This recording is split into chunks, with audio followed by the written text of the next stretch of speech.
አሐዱ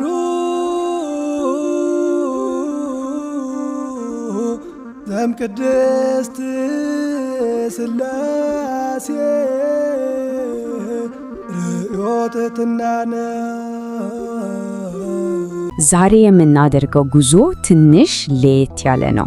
በአንድ ጥልቅ መንፈሳዊ ጸሎት ውስጥ አብረን እንጓዛለን። ይህ ጉዞ ራስን አሳልፎ ስለመስጠት ምንነት በጥልቀት እንድናስብ የሚጋብዝ ነው። እኔ ልጥፋ አንተ ብራ በሚለው ልብ የሚነካ ሐረግ ላይ ነው የተመሰረተው። በውስጣችን ያለውን ያንን እኔ የሚለውን ድምፅ ዝም አስብለን ከፍ ያለ መለኮታዊ ኃይል እንዲያንጸባርቅ ስለ መፍቀድ ነው የሚዳስሰው።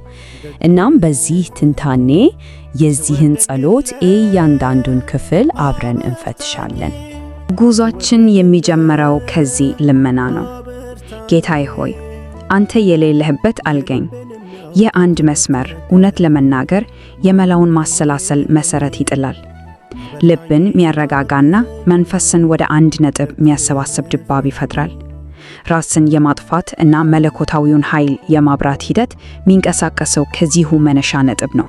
እና በመጀመሪያው ክፍል ለምናገኘው ናፍቆቱን ነው።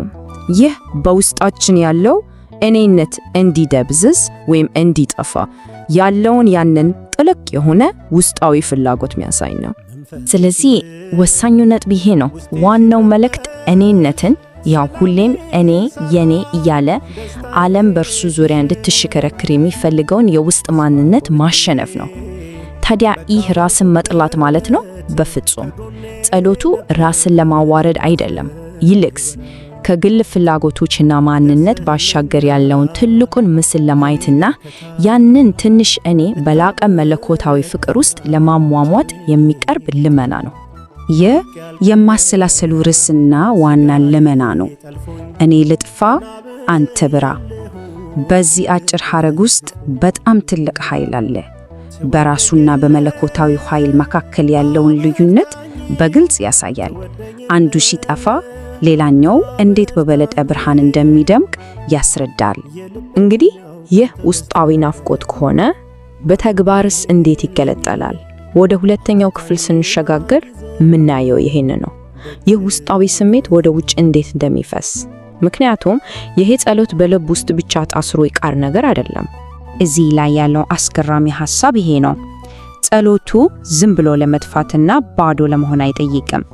ይልቅስ ዓላማው በዓለም ላይ መልካም ነገርን ለማስተላለፍ እንደ ንጹህ ዕቃ ወይም እንደ ተከፈተ መስመር መሆን ነው።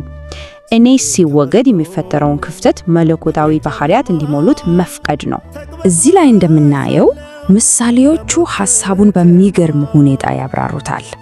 ብርሃን፣ ጨው እና ውሃ እያንዳንዳቸው መለኮታዊ ተጽዕኖን፣ ጠበቃን እና ሕይወትን ይወክላሉ።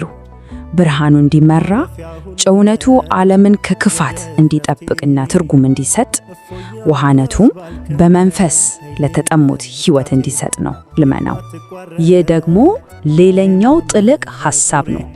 እዚህ ላይ የግል ድምፅንና ማንነትን በመለኮታዊው መተካት ነው።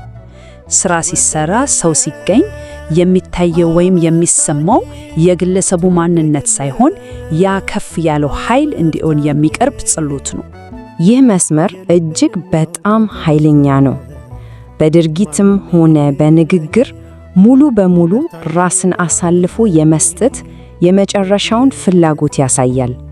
የራስን ሐሳብና ቃል ሳይቀር ለላቀ ኃይል ማስረከብ እና የራስን አእምሮ ዝም ማሰኘት ማለት ነው።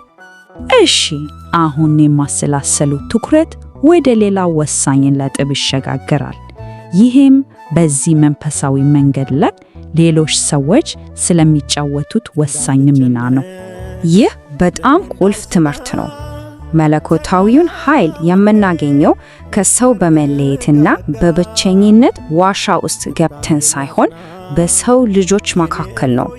ሌሎችን መውደድ እና ማክበር ወደ ፈጣሪ የሚወስደው ቀጥተኛ መንገድ መሆኑን ያስተምራል።